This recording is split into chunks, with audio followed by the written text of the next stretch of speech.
Com o Samsung Galaxy A07 em mãos, vou mostrar como limpar as credenciais do dispositivo.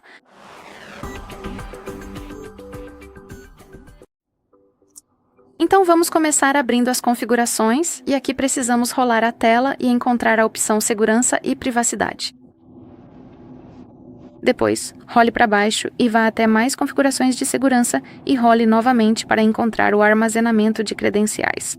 Seção. Toque em Limpar credenciais e toque em Remover para confirmar. E como você pode ver, recebemos esta informação. Mas não só isso, pois também a opção de limpar credenciais está inativa, o que significa que acabamos de remover com sucesso todos os certificados salvos. Certo, então é só isso. Muito obrigado por assistir. Por favor, inscreva-se no canal e deixe seu like.